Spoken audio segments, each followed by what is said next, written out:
You know, in the late 90s and early 2000s, World War II shooters were about as common as pennies on the street. Games like Day of Defeat, Battlefield 1942, and Return to Castle Wolfenstein all made their debuts in the early 2000s. But there is one game in particular that definitely has to be mentioned when talking about World War II shooters. This game being the original Medal of Honor for the PlayStation. Released in 1999 and developed by DreamWorks Interactive, this is easily my favorite World War II shooter ever. Even though it doesn't have the large-scale battle scenes, there's something about this game that always makes me come back to it. I think it's the level design. The levels in this game are very open-ended, so they encourage you to explore, and you're able to backtrack in case you miss something. So it's not just balls-to-the-wall action. There's times where you gotta really think, and you really gotta explore these environments too. You, soldier, are a part of this great crusade. Are you ready to rise above and beyond the call of duty?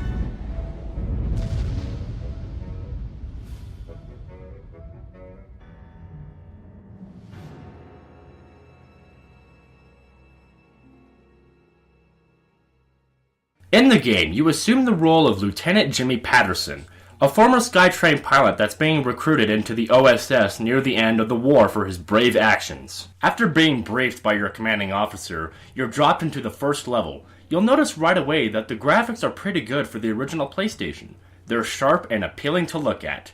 The sound design is also excellent. The guns, the explosions, and the voices all sound great.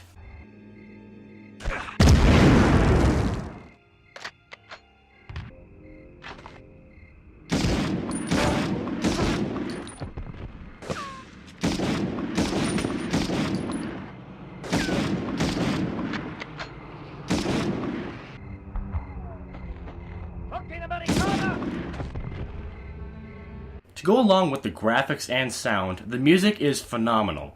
It was made by Michael Giacchino, a well-known composer for films like Rogue One, The Incredibles, and Up. I'm a big fan of this guy's work, and this soundtrack is one of my favorite video game soundtracks of all time.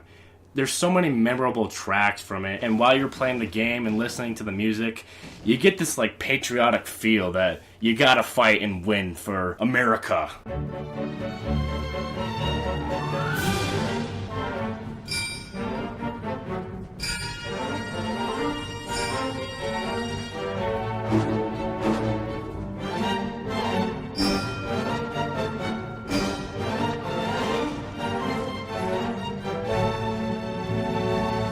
Instead of focusing on large-scale battle scenes, this game focuses more on spy work. You spend most of the game behind enemy lines, gathering intelligence, sabotaging equipment, and killing Nazis. There's a few levels where you're disguised as a Gestapo officer or some sort of high-ranking Nazi member, and you gotta sneak your way into this one place and sabotage a train or sabotage a poison gas plant. I like these missions a lot because you really do have to blend in.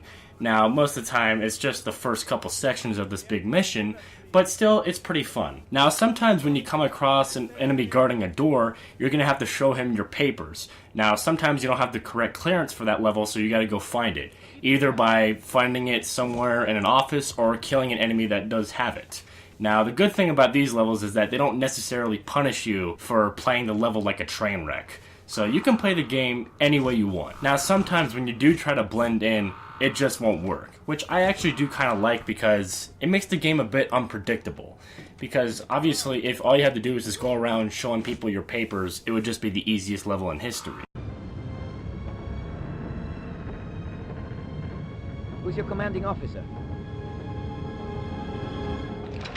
But that only happens at the U-boat level, which I like because in the briefing, it explains to you that the officers know each other, so it's going to be harder to get by undetected. I should also mention that the game takes you through a variety of different countries, from France, Germany, Austria, and Norway. Each country has their own little spin on it, like for instance, in Norway, you're sent in the dead of winter. Now, it doesn't really change much of gameplay, but the scenery does look nicer, and there is a great variety of the scenery. There's also a good variety of weapons in the game. Tons of different machine guns, there's even some shotguns, pistols, rifles, and some sniper rifles in there too. Next thing I want to talk about is the difficulty. I think this is actually one of the most balanced games in difficulty I've ever played. It starts at like normal difficulty, and then it gets harder as it goes on. One thing that does make it a lot harder though is that in the later levels, the bad guys get rocket launchers. I mean, if these things hit you, you're dead. There's nothing you can do about it.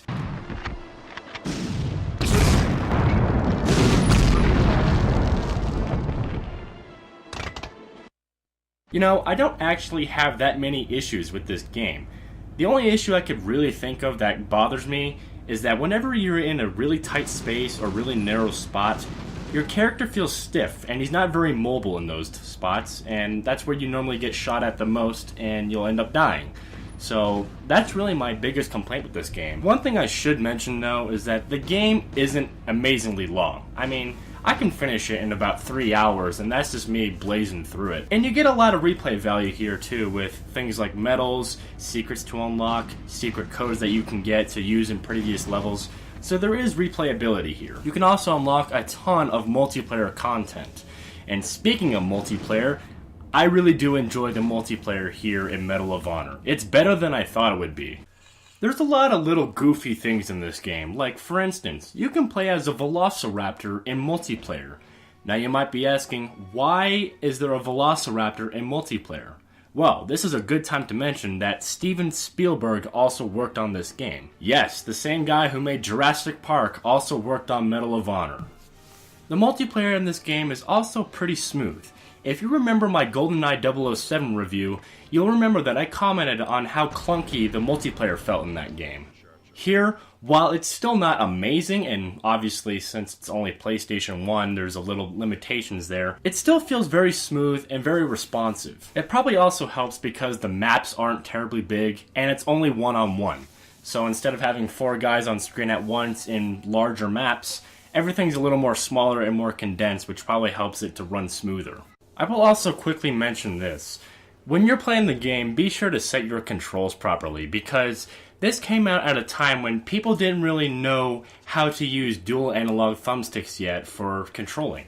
Obviously nowadays it's a standard. One moves your character, one looks. So here, make sure to change that. It's controller scheme 4, by the way, just to let you all know. And that's going to be it for today's video. I want to thank you guys for watching, and I also want to thank my dad for helping me record the multiplayer gameplay. And thank you all for watching. I will see you in another video.